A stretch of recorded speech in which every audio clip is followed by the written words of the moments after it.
Papasok na sa susunod na taon ang Year of the Fire Horse. Kung pagbabasihan ang katangian ng isang kabayo, maihahalin tulad daw ito sa pagkakaroon ng mabilis na kilos at pagiging determinado. Ito raw ang panghahawakan ngayon ng taho vendor na si Kuya Boy sa pagsalubong sa taong 2026. Lalo pat kanyang pangarap ngayong taon, mapagtapos ang anak sa kolehiyo.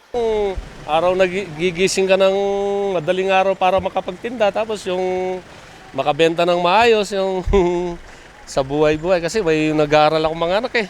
Kaya yun ang inaano ko na kailangan kang gumising ng madaling araw para kumita. Grind to the max din ang estudyanteng si Francie. Hashtag graduation goal at hashtag sana makapasa this SEM goal. Nilalook forward ko pong graduate and magkaroon ng first job.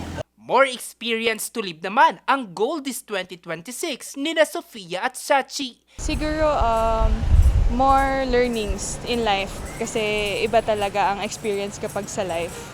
Yeah. Kasi ano siya it helps you grow. As you grow old, marami kang matututunan na nasi-share sa iba't ibang tao na ikaw mismo sa sarili mo magiging proud ka. Living another day. Kasi personal po. Timely at relevant naman ang manifestation ni Biko. Nag-ala roller coaster ride kasi ang kanyang buhay ngayong 2025. Totoo na siguro itong year na to yung isa sa pinaka masasabi ko na I hit rock bottom. At malapit na yung time na muntik ako mag-give up. Pero pasalamat sa mga tao na yan, sa mga friends ko, sa family ko rin as well.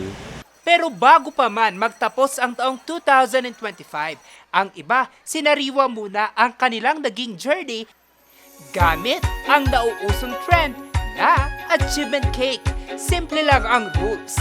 Isusulat ng mga ka-RNG ang kanilang napagtagumpayan this year, whether big or small, or even just surviving the year. Yung nakakatinda ng maayos, tsaka yung nag-aaral ng maayos sa mga bata. Yun ang ano ko ngayon sa buhay na na-achieve ko na yung napaparal ko na maayos yung mga bata.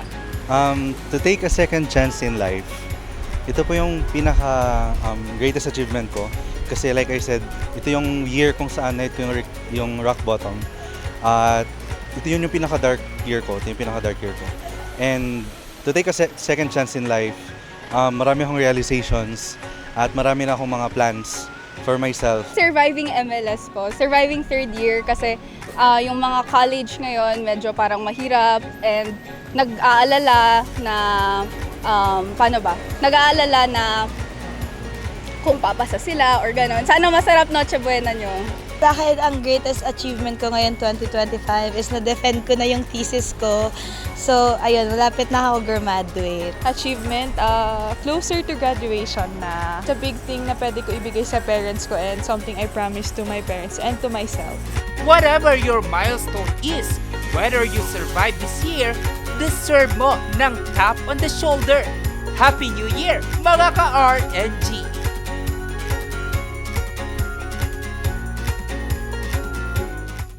Jose Robert Inventor, RNG News.